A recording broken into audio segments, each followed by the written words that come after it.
My area of focus seems broad a lot of the time, but it has to do with how young people, particularly queer people and people of color, use social media. I'm not necessarily trained as an education person. I'm trained as more of a media studies and communications person. So I'm really interested in how media influence the way that self-expression and identity kind of happen for those groups of people.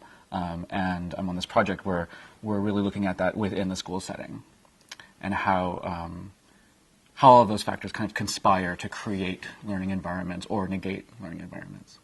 I'm part of a research team, and we are in a school, a high school, near Austin, Texas. And I think that geography is really important because you think of Austin and you think of this kind of hip, creative class city, but that's really only about 15 square blocks in the center of Austin, right? And so when you go out to the urban fringes, as they call them, you see a lot of recent immigrants, certainly just a lot of minorities particularly, and not the same level of wealth that you would see in the Central Core. So we're in this high school where it's a majority minority students, mostly economically disadvantaged, and we are following around about 18 high school students who have various hands in different media production capacities. There's a video production program there that's quite good, and a video game design class, and then we have a number of participants who are also not doing anything media production-wise, but we're really wanting to see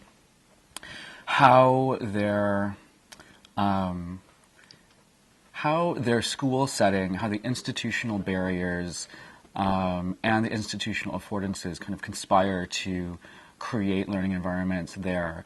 We're seeing a lot of these kids resist traditional formal curricular types of learning, right? They're apathetic a lot of the time, but when they get their hands on a camera or they get to really dig their fingers deep into video game design, there's this kind of fire that's sparked, right?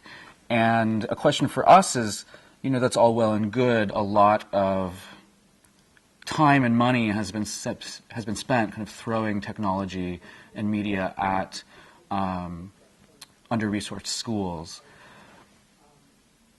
What does that mean for these kids' futures, right? So now they all kind of think they want to be digital media designers and creators, but there's one thing to do that in high school, right, and to have some of those resources, but it's quite another to actually become, a video game developer. And there's lots of cultural and social capitals that need to be developed that aren't necessarily happening in this space. So it just becomes this environment with lots of weird pushes and pulls. We're really interested in how digital media brings all that together and what affordances it has.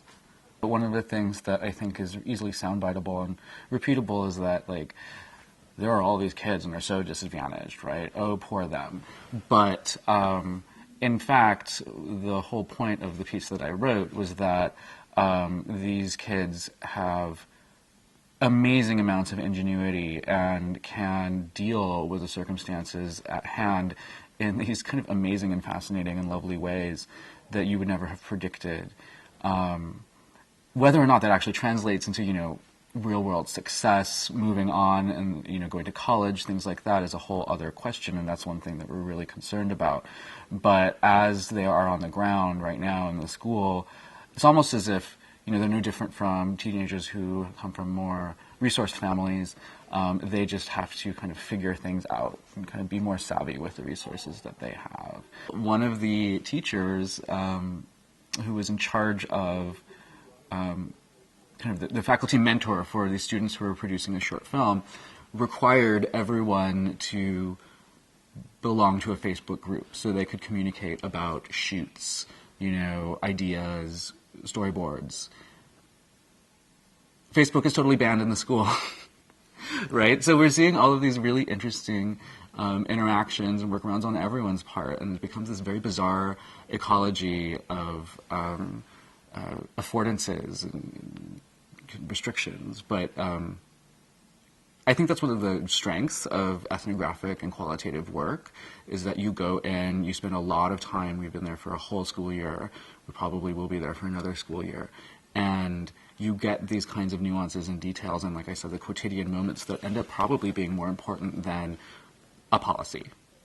That's part of the goal, I think, of this research, is to not necessarily demonize the schools or the administrations. I mean, they have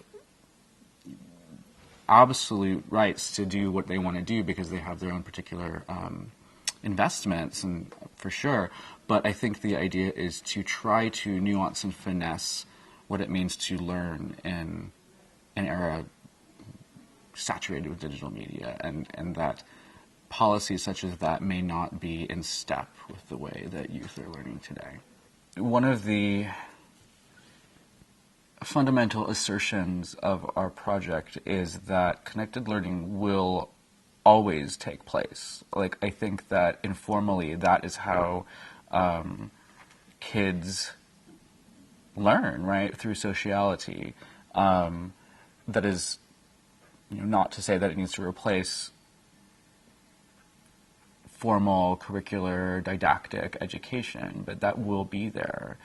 I think the challenge for our project is to figure out how students are informally learning connectedly, if that's a word, in these spaces, and what is the dynamic and relationship between barriers to that officially, because it's still going to happen. It's just that how does that happen in relationship with the structural barriers there? And once we know about that, how can we import that knowledge to begin to redesign those structures? Next year, I know that we're probably going to be keeping in touch with a lot of these students. A lot of them have graduated, right? And that's been really poignant to see what they thought that they would be doing at the beginning of the school year by the time they graduated and what they actually ended up doing. A lot of cases, there's a kind of sad lowering of expectations. So we're going to be keeping in touch with them, but one of the things that I'm advocating for is okay, we've been talking a lot about the institution, we've been talking a lot about these barriers, we've been talking a lot about the administration, we need to go and talk to them. So we are hoping to go and talk with counselors, talk with the principal, talk with other teachers who are not engaged in digital media classes themselves, but how do they work digital media into their classrooms. And hopefully that will be a direction of the study in the coming year. I would also love to go into, even just for a short while, comparable classrooms in the same, comparable schools, rather, in the same district, and see how perhaps better resourced schools deal with these same kinds of questions.